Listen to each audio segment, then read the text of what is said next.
Good day, this is Professor Will, CBMD PhD, and today is Saturday, April 3rd, 2021. It is 9:41 and 0 seconds p.m. Eastern Standard Time. And today, I'm going to be doing a short autobiography on my upbringing in North Bay.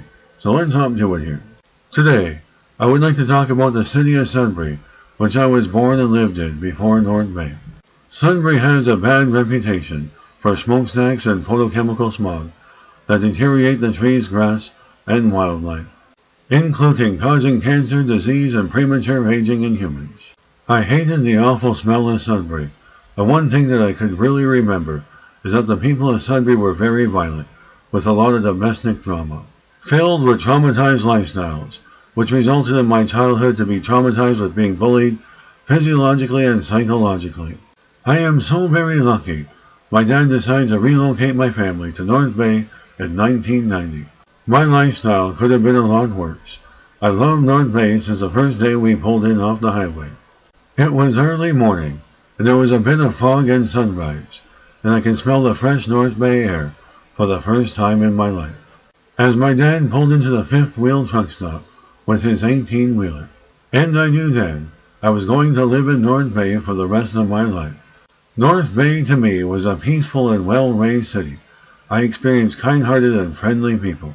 The kids in school treated me with kindness throughout all my years of being in North Bay. My life could have been a whole lot different, as life was rough in the dirty and smelly city of Sudbury. I absolutely hate Sudbury, that being the place I was born, and I never ever want to visit that place again. I had my first apartment in 1995, and my grandmother would call me on occasion. But from what she had to say to me over the telephone, including her attitude towards me, it sounded as though the family had brainwashed her before she had passed away.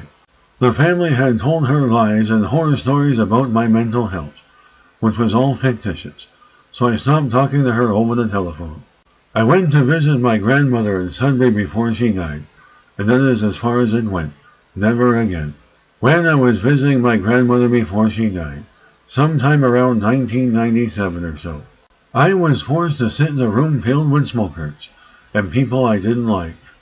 It was gross. I had dizzy spells and started vomiting in the car on the way back home. Most of my family have passed on.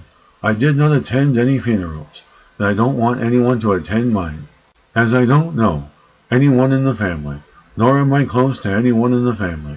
Although I'm still very close with my mom, and she is really supportive of me. I occasionally talk with my sister and my nieces, which is fair. But most of them have fixed and rigid beliefs, with a whole lot of stereotypical assumptions about me, which we agree to disagree. This short autobiography was written by me. It is nice to take the time to reflect and look back. My life is filled with so much more greatness, and I feel great mentally and physically. Thanks for listening, and I hope you enjoyed listening. Until next time, have an awesome day. This is Professor Will, CBMD PhD, scientist, professor, researcher, and philanthropist.